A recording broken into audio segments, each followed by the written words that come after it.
Mote bandeko balandi République démocratique du Congo partout au Bozolanda biso boy ba été tozana kati ya territoire ya Mbanzango province ya Congo central na République démocratique du Congo pour les comptes de votre émission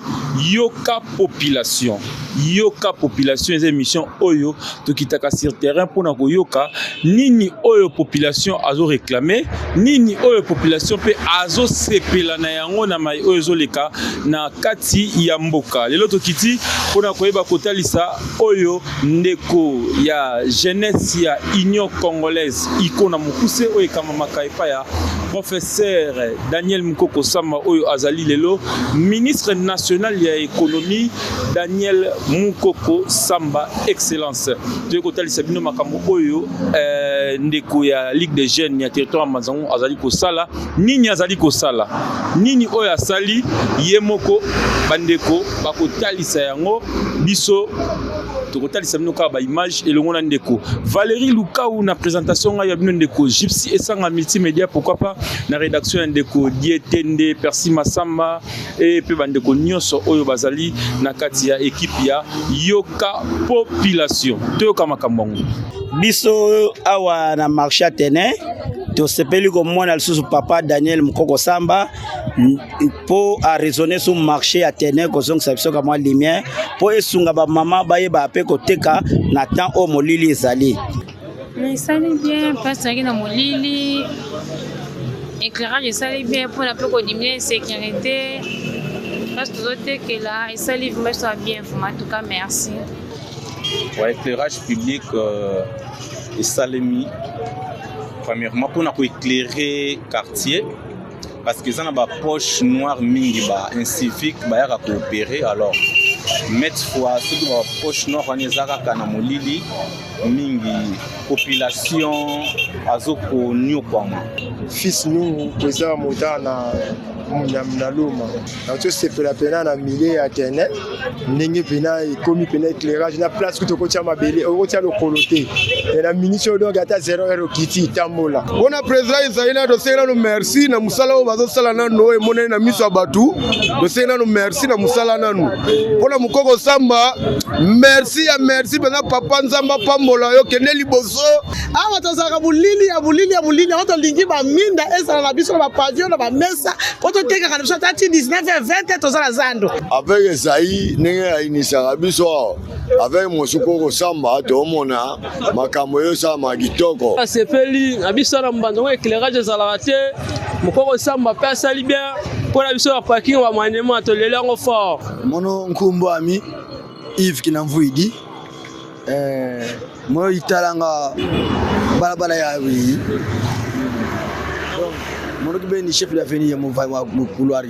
nzambi kansaku muna kibeni mu makulu ketavanga kibeni kenda kuntwala bankulubani baluta ntwala nzila alemba biso te a continuer ko sunga surtout bana ya Atene ba difficultés ebele ndeko ezaidi asema papa to sepele mingi makaso yoji po biso ba mama kata kunza Atene po passer leki mingi ndenge slogan iko ezalaka vova evanga donc vraiment na minicho yo to kotaki ba doléance na biso na ndenge ya Atene par rapport au éclairage public président ya jeunesse ou ya za iko to kotaki ba plainte na biso par rapport au na Atene vraiment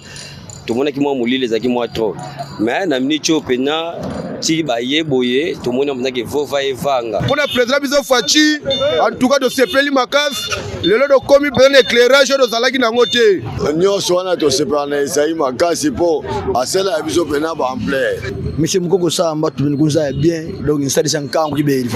vraiment na ndenge ya cordon Esaï vraiment aza jeune moko boye oyo a s'impliquer na ndenge na biso ya Mbanzango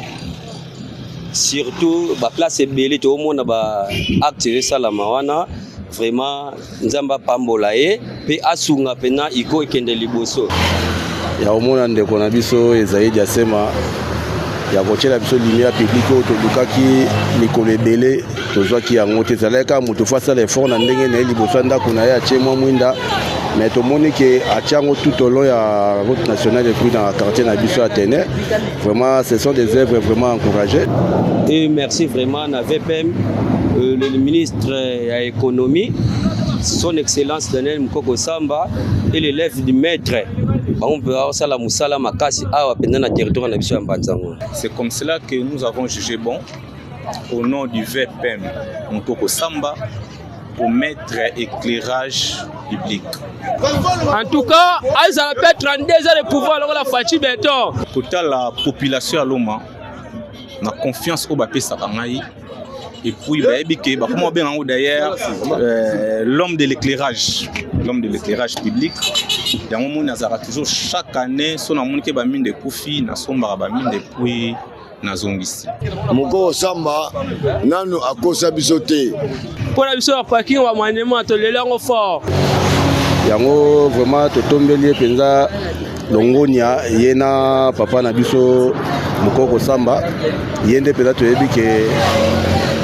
aza vraiment donc muto aza au four et au moulin parmi ba ministre et puis na ba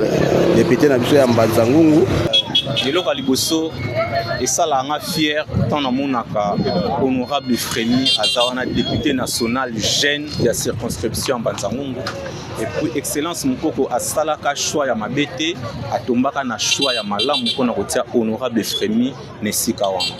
Biso bana Mbanzangungu to lela effort. Lelo to travailler na terrain, lelo ya terrain et puis to travailler sur na kati ya long. Biso moko toyoki tomoni totali mai oyo ndeko ya Ligue des jeunes ya Union congolaise ya territoire ya Mbanzangungu ndeko Ezaï Diasema asali parce que tomoni toyoki population ndenge basepeli na mai oyo asali pona lumière publique ya quartier Loma précisément na route nationale numéro 1. Ça veut dire que éliminer miyibi, éliminer insécurité et sali bien makasi bandeko bango ba témoigner biso de betaka cette mingité bandeko ba lobby. Ceux qui olingi o talisa makambo na yo, o talisa makambo oyo ezali ko sala na coin na bino, bobenga kaka na ba numéro oyo ezali affiché na ba poste récepteur na bino na niveau ya ba réseaux sociaux bolanda biso partout au bozali tokokoma car na territoire ya Mbanzangungu te na province ya Congo centralité na ba province nyonso tokoya o totalisa mai oyo ezali koleka na population oyo population sepeli